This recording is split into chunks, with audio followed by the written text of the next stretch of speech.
ఎట్టకేలకు టీడీపీ జనసేన ఉమ్మడి మేనిఫెస్టో అయితే విడుదలైపోయింది. ఎప్పుడెప్పుడైనా ఎదురు చూశారు, ఏం చెప్తారనుకున్నారు. ఆల్రెడీ సూపర్ 6 పథకాలు లేదంటే బీసీ డిక్లరేషన్ ఇవన్నీ చెప్పేసిన తర్వాత ఇంకా అంతకుమించి ఏముంటాయనుకున్నారు. ఎప్పట్లాగే గతంలో ఎలాగ 600, 650 హామీలు ప్రకటించారని అనుకుంటారు. అలాగే ఇప్పుడు అన్ని కాకపోయినా ఒక చిన్న పుస్తకం అయితే విడుదల చేశారు. కాకపోతే ఇప్పుడు సాధ్యాసాధ్యాల మీదే చర్చ. జగన్ నా వల్ల కాదు, ఇంతకు మించి నేను చేయలేను అని తేల్చి చెప్పేసిన ఎంత సాహసం చేశారని అనుకోవాలా, లేదంటే ఓట్ల కోసం ముందు అధికారంలోకి వచ్చేస్తే చాలు తర్వాత చూద్దాం ఇవన్నీ అని అనుకున్నారు. ఒక పక్కా లెక్కతో ఉందా టీడీపీ జనసేన? ఇది అంశం మీద చర్చించే ప్రయత్నం చేద్దాం. సార్, షణ్ముఖ వ్యూహం ఉంటుందా అని అనుకున్న టైంలో ఉందన్నట్టుగానే చెప్పారు. మరి ఈ షణ్ముఖ వ్యూహం నిజంగా పవన్ కళ్యాణ్ గారి వ్యూహమా, సూపర్ 6 లేదంటే టీడీపీ మేనిఫెస్టోనా అలా షేర్ చేశారా? అంటే ఇద్దరు మేనిఫెస్టోగా ఫస్ట్ దీన్ని ఎంతవరకు చూడగలుగుతాం? ఖచ్చితంగా అది చివరిలో కావాలని రాశారు కదా, రాశారు ఒక పదం అంతేనా?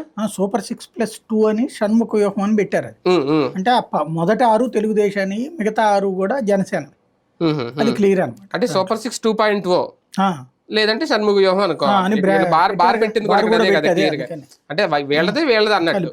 సూపర్ 6 తెలుగుదేశం వాళ్ళవి, మిగతా 6 వీళ్ళవి అని అర్థం.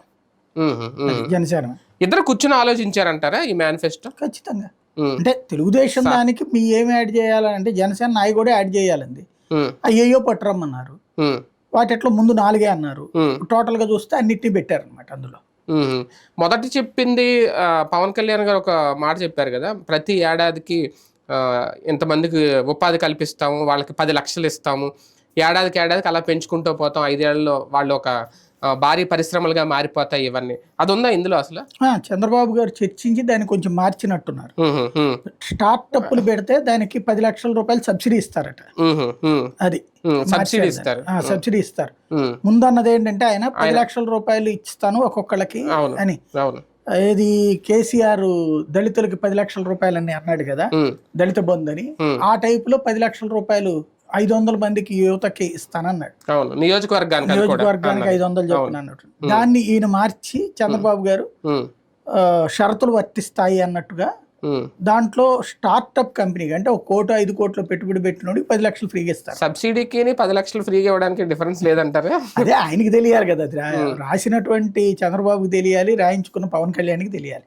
వాళ్ళిద్దరూ చర్చించుకుని ఉండాల్సింది. వాళ్ళు అనుకుంది ఏంటంటే చాలా మంది కార్యకర్తలు 10 లక్షలు మనకు వస్తాయి, ఎవడో ఒకడు కారు కొనుక్కొచ్చిన కూడా అనుకున్నాడు, లారీ కొనుక్కొచ్చిన కూడా అనుకున్నాడు, ఇట్లా ఏదో ఒకటి కొనుక్కోవచ్చు. కాకపోతే అసలు సాధ్యమైన పని 10 లక్షల రూపాయలు ఇవ్వగలిగితే కేసీఆర్ ఇవ్వలేడేంది? తలా 10 లక్షలు అంటే ఏంది ఆషామాషి వ్యవహారం ఫ్రీగా ఇచ్చేయడానికి? ఇచ్చి ఏం చేసుకోవాలి? పోనీ దాంతో ఏమైనా చేస్తున్నారా? ఒక చిల్లర కొట్టు పెట్టుకున్నారు అనుకోండి, అప్పుడు 500 మంది పెట్టుకుంటే 5,000 మంది. ఇప్పుడు కేసీఆర్కి దెబ్బ ఎక్కడైంది?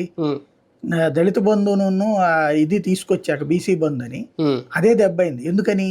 ఒక ఊళ్ళో ఒకప్పుడు రాజశేఖర రెడ్డికి ఓట్లు పోవడానికి కారణమైంది కూడా అదే. ఎందుకని?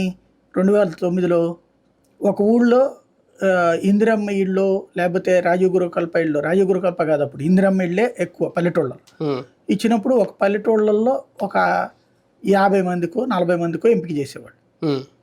అందులో మొదటి దశలో 10 మందికి ఇచ్చేవాళ్ళు. ఈ 10 మంది కాంగ్రెస్ పార్టీ కార్యకర్తలు అయ్యేవాళ్ళు. ఆల్రెడీ వెల్ సెటిల్డ్ వాళ్ళు అయి ఉంటారు. వెల్ సెటిల్డ్ వాడికి మళ్ళీ ఇచ్చారు, మమ్మల్ని అందరినీ ఎదవల్ని చేశారని చెప్పి లేబర్ అందరికి కూడా కోపం వచ్చింది. ఆ పర్యవసానమే 2009లో ఆయనకి భారీగా సీట్లు పడిపోయాయి. వాస్తవంగా ఆ టైంలో చిరంజీవి గనక లేకపోతే కొట్టుకెళ్ళిపోయేవాడు. అట్లాగే ఇప్పుడు జరుగుతున్నటువంటిది ఏంటి? కేసీఆర్ ఏం చేశాడు మొన్న? అట్లాగే ఇచ్చాడు. ఆ బీసీ బంధో దళిత బంధో అది తీసుకుందేది ఊరు మొత్తం మీద ఒక 1000 దళిత కుటుంబాలు ఉన్నాయంటే, ఒక 100 దళిత కుటుంబాలు ఉన్నాయంటే ఒకళ్ళకి, లేదా 1000 దళిత కుటుంబాలు ఉన్నటువంటి ఊళ్ళో 2-3 ఇస్తే ఆ 2-3 బీఆర్ఎస్ కార్యకర్తలు, అభిమానులు, వాళ్ళ బంధువులు ఎవరు వాళ్ళకే ఇప్పించుకున్నారు నాయకులు. దాంతో ఏమైంది? మిగతా వాళ్ళందరికీ వాడికి ఉన్నోడికే మేపుతారు, మమ్మల్ని అందరినీ ఎదవల్ని చేస్తారు, లేకపోతే రికమెండేషన్ లేదా అన్నటువంటి ఉద్దేశంతో కొట్టారు. ఇప్పుడు ఈ 10 లక్షల రూపాయలు ఇట్లాగే సబ్సిడీ అంటే కూడా అట్లాగే పథకం అనేటువంటిది ఎప్పుడైనా సరే అంటే ఎంతమందికి ఇస్తారు వీళ్ళైనా? 10 లక్షల రూపాయలు 10 లక్షల రూపాయలు ఇచ్చేటట్టయితే అందరికి ఇచ్చేసేయాలి. ఇప్పుడు జగన్ చేసినటువంటి తెలివైన పని నాన్న చేసే. ఇప్పుడు సాధారణంగా మనం పెద్దవాళ్ళ దగ్గర నుంచి నేర్చుకోవాల్సిన 2 పద్ధతులు ఉంటాయి. ఒకటి పాటించాల్సినవి, మంచి ఎట్లాగా 10 మందికి అన్నం పెట్టడమా లేకపోతే మర్యాదగా మాట్లాడేది. పాటించకూడని కొన్ని ఉంటాయి, వాళ్ళల్లో ఉన్న లోపాలు మనం ఫాలో అవ్వకూడదు. ఇప్పుడు అవతల ఉన్నటువంటి లోపాలు ఫాలో కాకుండా ఉండాలి. ఇక్కడ ఆ లోపాలని మనం గనక సెట్ చేసుకుంటే నష్టపోతాం. ఒక కర్ణాటక, ఒక తెలంగాణ మొన్నటి వరకు జగన్మోహన్ రెడ్డి గారు ఇచ్చిన ఆంధ్రప్రదేశ్ సంక్షేమం, ఇవన్నీ కలిపి కంట్రోల్ సి కంట్రోల్ వి అన్నట్టుగా ఈ మేనిఫెస్టో ఏమన్నా అనిపిస్తుంది? అంతే కదా, అది మొదట చెప్పినప్పుడు సూపర్ 6 అన్నప్పుడే అది కాపీ అని అందరికీ అర్థమైపోయింది. కాకపోతే ఏంటంటే ఇస్తారు కదా అనేటువంటి తెలుగుదేశం వాళ్ళు నమ్ముతారు, ఎవరు కదా అని వైసీపీ వాళ్ళు నమ్ముతారు. కాపీ అనేటువంటిది కొత్తగా చెప్పేది ఏం కాదు కదా. ఆల్రెడీ ఏది మనకు గనక ఏ వ్యవహారంలోనైనా సరే ఏదైనా మనదంటూ ఒక విజన్, ఇప్పుడు ఒక అమ్మ ఒడి, ఇది జగన్ సొంత ఆలోచన. అవును అవును. ఫీజు రియంబర్స్మెంట్ని విద్యా దీవెన అన్నటువంటి కాన్సెప్ట్ ఏదైతే ఉందో అది వాళ్ళ నాన్నది, వైఎస్ఆర్ ఆలోచన. దానికి వాళ్ళు ఎన్టీఆర్ విద్యను పెడితే ఈయన విద్యా దీవెన అని పెట్టారు, అంతే పేరు మారింది. కానీ స్కూల్ పిల్లలకు కూడా ఫీజు రియంబర్స్మెంట్ కరెక్ట్గా చెప్పాలి, అంతే స్కూల్ పిల్లల ఫీజు రియంబర్స్మెంట్. కాకపోతే ఎంతైతే అంత అని కాకుండా లిమిట్ పెట్టాడు. ఎందుకు అక్కడ తెలివిగా చేశాడు. ఈయన కనుక ఇస్తానన్నాడండి ఫీజు రియంబర్స్మెంట్ ఎంత అయితే అంత అంటే అందరూ ఢిల్లీ పబ్లిక్ స్కూల్లో చేర్పిస్తారు. అప్పుడు ₹1,00,000 స్కూల్ పిల్లలకు గట్టిగలుగుతాడా జగన్? ఇంకా రాష్ట్ర ఆదాయం పక్క రాష్ట్రాల ఆదాయం కూడా సరిపోదు. అందుకని తెలివిగా ఏం చేశాడు, ఓ 15,000 అని ఫిక్స్ చేశాడు. అట్లాగే రైతు రుణమాఫీ అని చెప్పి చంద్రబాబు చేయలేకపోయాడు కదా, అందుకని జగన్ ఏం చేశాడు, ఓ ఫిక్స్డ్ రేట్ పెట్టాడు. నేను ఇంత ఇస్తాను, ఇప్పుడు కూడా ఇంకో రూపాయి ఇస్తాను అని చెప్తున్నాడు. ఆయన లేదో ₹10 ఎక్కువ ఇస్తాను అంటున్నాడు. ఇక్కడ విశ్వసనీయత అనేది మెయిన్. అంతే. అట్లాగే బస్సులు కర్ణాటకలోనూ అది ఇక్కడ కూడా అమలు చేసేయచ్చు, పెద్ద కష్టంగా. కానీ దాని అది వాళ్ళది కాపీ కొట్టారు, బానే ఉంది, అది అమలు చేయొచ్చు కూడా. కానీ సమస్య ఏంటంటే దానికి ఆల్టర్నేటివ్ ఏం చేస్తారు, కానీ అది ఆదాయం తగ్గిపోదా, తగ్గుతుంది.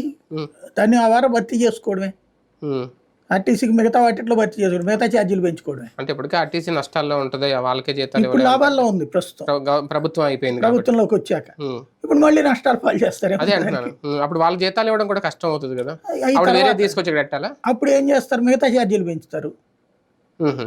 అప్పుడు ఎక్స్ప్రెస్లు నాన్ స్టాప్లకి ఛార్జీలు పెంచుతారు, మిగిలిన వాళ్ళ మీద భారం పడుతుంది. అంతే కదా. లేకపోతే ఇప్పుడు మీరు కరెంటు ఉచితంగా ఇస్తున్నాడంటే వాళ్ళ జేబులోంచి అంత తెచ్చిస్తారే, హెరిటేజ్ లోను భారతీయ సిమెంట్స్ నుంచి. ఇద్దరు కూడా రుణమాఫీల జోలికి వెళ్ళలేదు ఎందుకు ఈసారి? అలవుగాని చోట అధికలు మన రాదని ఇప్పుడు ఇద్దరికీ తెలుసు అది అవదనేది. ఇచ్చిన హామీ ఇచ్చిన కర్ణాటకను తెలంగాణలో ఏమవుతుందో తెలుసు. తెలంగాణలో చేస్తామంటున్నారు 2 లక్షల వరకు కదా. మొన్న ఎలక్షన్ అయ్యాక ఎందుకు చేయలేదు అంటే ఇప్పుడు కూడా రేవంత్ రెడ్డి అది చెప్తానే ఉంటాడు. ఇప్పుడు 6 నెలలు అయింది వాళ్ళది, 100 రోజులు అన్నారు కర్ణాటకలో, అక్కడ 100 రోజులు అయిపోయింది, ఇక్కడ 100 రోజులు అయిపోయింది, మళ్ళీ ఎన్నికలు అయ్యేదాకా చేస్తానని చెప్తూనే ఉంటాడు. సింపుల్ లాజిక్, 20 లక్షలు ఇది 2 లక్షల రూపాయలు చెయ్యాలంటే ఒక మినిమం 50 లక్షల మంది ఉంటారా రైతులు, 50 లక్షలు ఇంటూ 2 లక్షలు ఎంత అవుతుంది? ఎక్కడి నుంచి వస్తాయి డబ్బులు, ఎవరిస్తారు, ఏ రాష్ట్రం దగ్గర ఉంది? మొన్న అప్పటికీ అతను ఏం చెప్తున్నాడు కోమటిరెడ్డి, దశల వారీగా చేస్తామంటున్నాడు, అంటే ఏడాదికి ఎంత అని చెప్పేసి. అంటే అక్కడ ఇంకెక్కడ నడుస్తున్నట్టు? ఈయన ఏం చెప్పాడు, ఏక్ దమ్ అన్నాడు. అప్పుడే చెప్పాను నేను, అసాధ్యమైనటువంటి పని.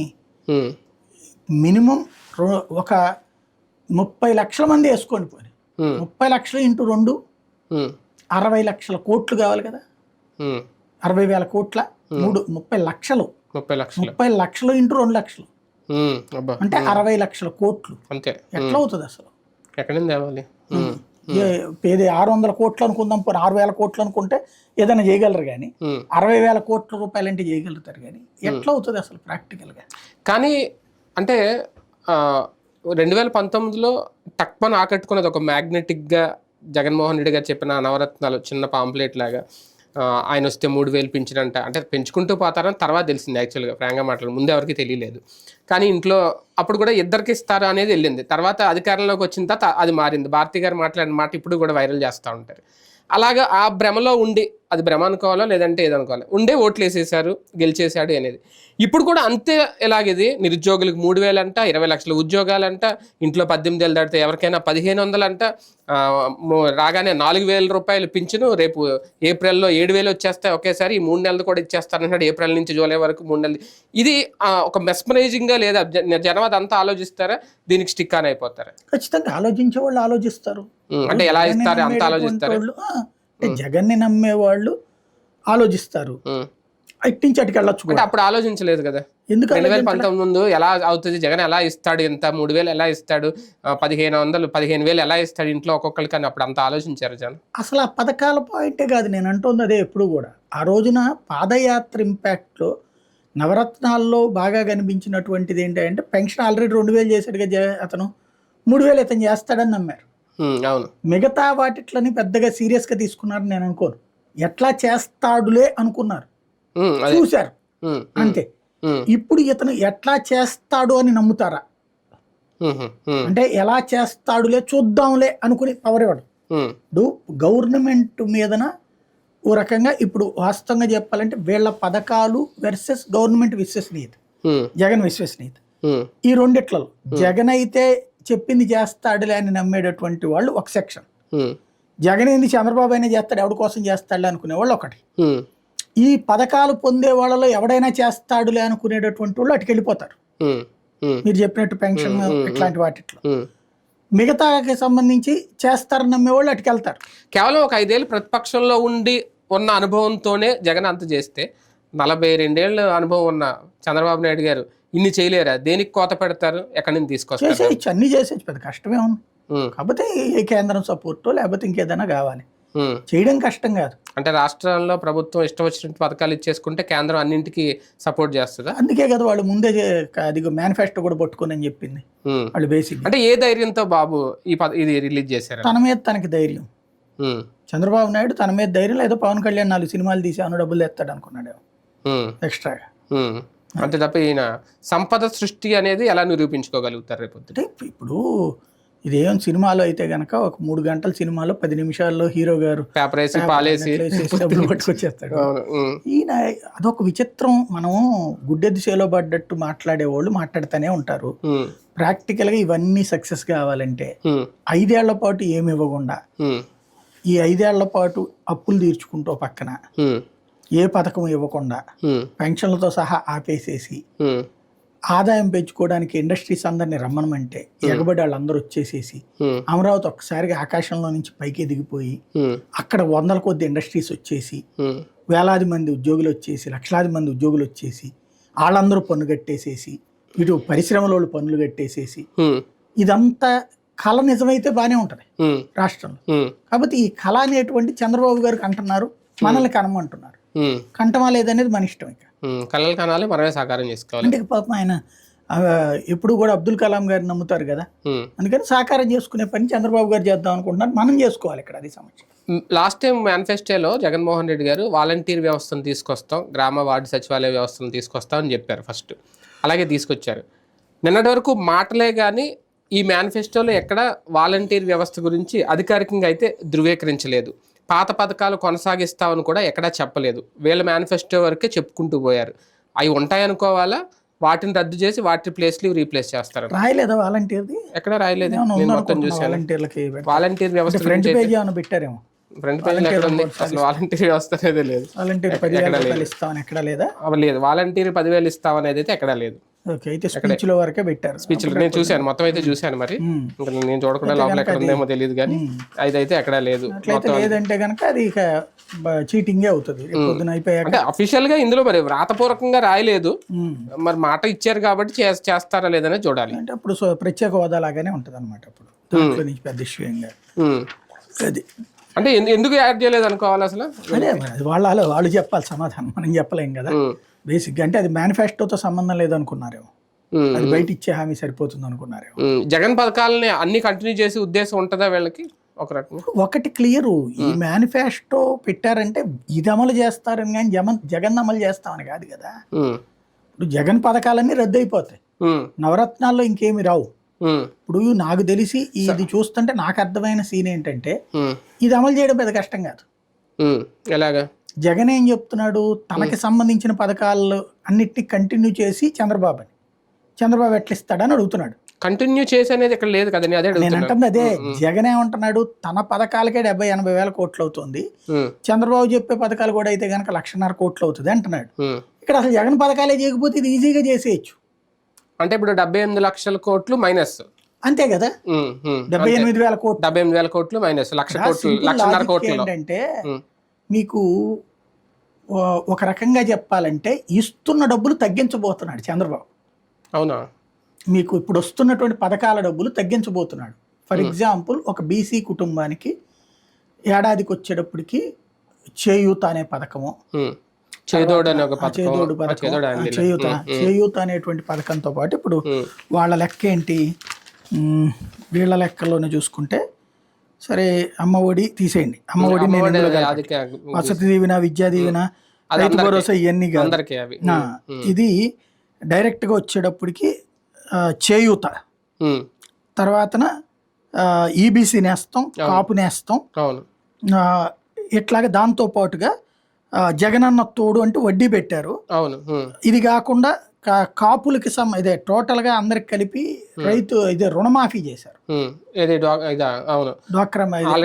ముందు తీసుకున్న డ్వాక్రా మహిళల రుణాలు ఆ టైంలో తీసుకున్నవి ఇప్పుడు జగన్ అందులో డ్వాక్రా రుణమాఫీ ఈసారి అనౌన్స్ చేయలేదు, ఈయన చేయలేదు. కాబట్టి అక్కడ ఏమైంది, క్రిందటిసారి డ్వాక్రా రుణాలకి 20,000 కోట్లు ఖర్చు పెట్టాడు జగన్.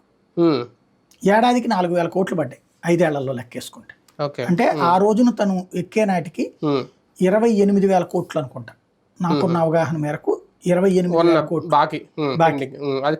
18 అన్నారు, తర్వాత 20 అన్నారు, 28 అన్నారు. మేబీ ఫిగర్స్ లో తేడా ఉండొచ్చు, కానీ మినిమం 4,000 కోట్లు వేసుకోండి ఏడాదికి తీర్చాడు అతను. ఆ రోజున ఉన్నటువంటి అప్పు అంటే వాళ్ళు కట్టేశారు ఆల్రెడీ. కట్టిన డబ్బుల్ని 5 ఏళ్ల పాటు, ఫర్ ఎగ్జాంపుల్ 1,00,000 రూపాయలు ఒక్కొక్క మహిళ లోన్ తీసుకుని ఉంటారు. 5గురికి కలిపితే 10 మంది కదా గ్రూపు, 10 మందికి కలిపి 10 లక్షలు తీసుకుంటే 1,00,000 రూపాయలు ఒక్కొక్కళ్ళకి కట్టేసి ఉంటారు అప్పుడు వడ్డీలతో సహా. ఆ డబ్బులు జగన్ ఇచ్చాడు ఈ 5 ఏళ్ళు 20,000 తప్పన. ఇప్పుడు అది లేదు. కాబట్టి ఇక్కడ జగనే కూడా అందుకని తెలివిగా ఆ డబ్బులు ఎంతైతే తగ్గినాయో ఆ 4,000 రూపాయలు ఈ వీటి మీద ఖర్చు పెడుతున్నాడు. ఏది రైతులకు పెంచేది, తర్వాత పిల్లలకి స్కూల్ పిల్లలకి అమ్మ ఒడిలో పెంచడం, ఇట్లాంటి వాటి మీద. కాబట్టి అతనికి ఇంకా బర్డెన్ లేదు. వీళ్ళు ఇప్పుడు ఏం చేస్తారు, ఈ పథకాలన్నీ లేదు కదా, ఇప్పుడు 20,000 కోట్లు ఇది లేదు, డ్వాక్రా రుణమాఫీ లేదు. దగ్గరగా ఇప్పుడు ఒక 15,000 కోట్లు 20,000 కోట్లు ఇవి లేవు. ఏది చేయూత గాని, ఇప్పుడు చేయూతకు 1,850 రూపాయలు, 18,500 ఇస్తున్నారు ఏడాదికి. ఇప్పుడు అది తీసేశారు కదా, 18,500 రూపాయలు ఇప్పుడు ఒక మహిళకి ఇచ్చేస్తారు. వీళ్ళు 1,500 రూపాయలు చెప్పిన ఒక ఇంట్లో ఎంతమంది ఉంటారండి? ఇప్పుడు చిన్న కుటుంబాలే కదా, ఏమి 100 మంది ఉండే కుటుంబాలు కాదు. ఇప్పుడు ఒక మహిళ, 2 మహిళలు, అంటే ఒక ఆడపిల్ల, ఆడపిల్లలు కూడా 18 ఏళ్ల లోపోళ్ళుకి రాదు కదా, 19వ ఏడు. పేదవాళ్లలో 18వ ఏడుకి పెళ్లి చేసేస్తారు. ఇంకెక్కడ ఉంటారు అప్పుడు? ఒక్క లేడీనే ఉంటది మాక్సిమం. అయితే గీతే ఒక కూతురికి ఏమన్నా 20-22 దాకా పెళ్లి చేయకపోతే ఉంటది, అంతే కదా. అట్లాగా చూసుకుంటే 1,00,000 ఇళ్లలో ఒక 1,000, 2,000 లేదా 5,000 ఇళ్లలో మాత్రమే 2 ఉంటారు మహిళలు. అంటే ఇక్కడ ఆ పథకం ఏడాదికి ఒకసారి ఇస్తున్నాడు కదా అతను 18,500. వీళ్ళు 18,000 ఇచ్చేది ఇక్కడ. అంటే దాన్ని ఎలాగా ఇక్కడ సాగ్రిగేట్ చేస్తే నెలవారీ ఇస్తున్నాడు ఆయన. లంసంగా ఇస్తే వీళ్ళు కిస్తీలు ఇస్తానంటున్నారు. ఇంకేముంది అక్కడ? 2కి ఇవ్వడం పెద్ద కష్టం కాదు. రెండవది ఇక్కడ ఇది తీసేశారు కదా, కాపు నేస్తాం, ఈబీసీ నేస్తాం, ఇవి 2 కలిపితే కనుక దాంతో సమానం చేయూతతో. అవి తీసేస్తే 2కి ఇవ్వడం కష్టమే ఉంది. ఇంకా అవి ఉండవు. అవి ఉంటే ఇతను చేయలేడు అనుకోవచ్చు. ఇక ఏకైక సమస్యల్లో పెన్షన్లు, 50 ఏళ్ల లోపే పెన్షన్, అది కూడా బీసీ, ఎస్సీ, ఎస్టీ, మైనారిటీ అన్నది మాత్రం భారీగా బర్డెన్ అవుతుంది. అది తీర్చడం అన్నట్టు ఇప్పుడు ఈయన 25,000 కోట్లు ఎంత ఇస్తానంటున్నాడు కదా ఏడాదికి పెన్షన్. అప్పుడు అది 50,000 కోట్లు అవ్వచ్చు దగ్గరగా. ఎంత అవుతుంది అనేది తెలియదు. మన జగన్ అయితే అదేదో అంకె గట్టిగానే చెప్పాడు, చాలా ఎక్కువే, 1,000 కోట్లలోనే ఉంది అది. ఇప్పుడు అంతకంటే ఇప్పుడు ఎందుకంటే 65 లక్షలు కదా, 65 లక్షలు ఇంటూ 3,000 రూపాయలు దగ్గరగా 2,500 కోట్ల రూపాయలు నెలకు అవుతుంది దానికి. 2,500 కోట్లు అతను చెప్పినటువంటి లెక్క దగ్గర 2,500 కోట్లు నెలకు అవుతున్నది అది, అంతే కదా. 70 లక్షలు అది, 70 లక్షలు ఇంటూ 3,000, 7×3 = 21 2,100 కోట్ల రూపాయలు అవుతుంది. ఇప్పుడు అది వీళ్ళకి లెక్క అయితే ఎంత అవుతుంది నాకు తెలిసి 3,500 కోట్లు అవుతుంది దగ్గర నెలకి. ఏడాదికి 36,000 కోట్లు అవుతుంది. అందుకోసమనే అది చెయ్యొచ్చు. ఇప్పుడు ఇవన్నీ తీసేస్తున్నారు కదా, చేయూత తీసేస్తారు, అమ్మ అది తీసేస్తారు, ఇది విద్యా దీవెన తీసేస్తారు, ఇవన్నీ తీసేస్తారు కదా, కాబట్టి అవుతుంది. ఇంకోటి అమ్మ ఒడి యాడ్ చేయడం వల్ల అది ఇంకొంత బర్డెన్ అవుతుంది. ఎంతమంది పిల్లలు ఉంటే అంతమంది అంటే సంఖ్య పెరుగుతుంది. 2-3 అయినప్పుడు అక్కడ. కాబట్టి ఆ లెక్కను చూసుకున్నప్పుడు నాకు తెలిసి ఇప్పుడు జగన్ది మొత్తం కలిపితే 70,000 కోట్లు అన్నాడు కదా, డీబీటీ నాన్ డీబీటీ కలిపి. అవును అవును. ఉట్టి డీబీటీ 45,000 కోట్లు అన్నాడు అతను. వీళ్ళకి ఉట్టి డీబీటీ దగ్గరగా 90,000 కోట్ల దాకా అవుతుంది, 80,000-90,000 కోట్లు అవుతుంది. నాన్ డీబీటీతో కలిపితే 110,000 కోట్లు అవుతుంది. అది అప్పుడు ఏంటంటే అది ఎట్లా కడతారు అంటే వాళ్ళు అప్పులు చేసే కట్టాలి. అంతే. నెంబర్ 1, కనీసం 3-4 ఏళ్ళు అప్పులు చేయగైతే తప్పదు. సంపద ఈడు సృష్టించిన ఎమ్మడే రాదు కదా. దాంతోపాటు అదంతా పూర్తయిన తర్వాత వచ్చేటప్పటికి అప్పటికి అంత సంపద వచ్చేస్తా. 4 ఏళ్ళు వస్తే క్రింద 5 ఏళ్లలో ఎందుకు తేలేకపోయారు? ఎంత వస్తుంది సంపద? ఫర్ ఎగ్జాంపుల్ 1,00,000 కంపెనీలు వచ్చి 1,00,000 కంపెనీలు ఇంటూ తలా 1,000 కోట్లు పన్ను కడతాడా ఎవడన్నా? కడతాడు అసలు? అసలు ముందు 1,00,000 కంపెనీలు ఎక్కడ పెడతారు తీసుకొచ్చి? అంత ప్లేస్ ఎక్కడ ఉంది? పోనీ ఒక 1000 కంపెనీలు అనుకుందాం. 1000 కంపెనీలలో వాళ్ళు ఎంత ఇవ్వగలుగుతారు ఏడాదికి? ఒక ఇండస్ట్రీ 1 కోటి రూపాయలు ఇవ్వగలుగుతుంది, లేదా 5 కోట్లు ఇవ్వగలుగుతుంది. 5,000 కోట్లు వస్తాయి, 1000 కంపెనీలు వస్తాయి. 1000 కంపెనీలు ఆంధ్రాకి ఎప్పుడు రావాలి? అవి ఇప్పుడు తేవాలంటే తెలంగాణ, కర్ణాటక అన్ని తీసేసి ఇక్కడికి వచ్చి కూర్చోవాలి. అలా కూర్చోవాలంటే వాళ్ళకి ఏం చేయాలి? స్థలం ఫ్రీతో పాటుగా బిల్డింగ్లు కూడా కట్టించి ఇవ్వాలి గవర్నమెంట్. అంతే కదా. అట్లా ఇస్తే ఎంత డబ్బులు అవుతాయి? మినహాయింపులు ఇవ్వాలి, పన్ను మినహాయింపులు ఇవ్వాలి. అప్పుడు పన్ను కూడా కట్టకపోతే ఆదాయం ఎక్కడి నుంచి వస్తాయి? అదే కదా. ఇవన్నీ ఒకటేంటంటే ప్రస్తుతం ఈ రాజశేఖర రెడ్డి వరకు వెటకారంగా చంద్రబాబు అంటుండేవాడు, వినేవాడు ఎవడైతే చెప్పేవాడు చంద్రబాబు అని. అట్లాగా ప్రస్తుతం మీరు వినడానికి చాలా అందంగా ఉంది సాధారణంగా. ఇప్పుడు మ్యాట్రిమోనీలో అందంగా ఉందా మేనిఫెస్టో? వైసీపీకి ధీటుగా ఉందని అనుకుంటారు. తెలుగుదేశం వాళ్ళు అయితే వైసీపీకి ధీటుగా ఉందనుకుంటారు, నేను వినడానికి అందంగా ఉందనుకుంటాను. సేమ్ టైం ఆచరణలోకి వచ్చినప్పుడు మ్యాట్రిమోనీ కాలంలో చూసి, ఏది మ్యాట్రిమోనీ సైట్స్ లో చూసి అమ్మాయి సూపర్ అబ్బాయి సూపర్ అనుకుని, లేదా ఫేస్బుక్ లో ప్రొఫైల్ ఫోటో చూసి సూపర్ హీరో అనుకుంటాం, సూపర్ హీరోయిన్ అనుకుంటాం, తర్వాత దగ్గరికి చూసినట్టు ఉంటుంది. ఇది అంతే అన్నమాట పరిస్థితి. రైట్, చూద్దాం. ధీటుగా విడుదల చేశారా లేదంటే నిజంగా సూపర్ 6 సూపర్ గా ఉండబోతున్న పథకాలని ప్రజలు ఎంతవరకు నమ్ముతారు? ఉమ్మడి మేనిఫెస్టో అయితే వచ్చేసింది, తర్వాత ఇంకా ప్రజల దాన్ని నమ్మకం మీద, విశ్వసనీయత మీద రేపు ఓట్లు పడతాయా చూడాలి.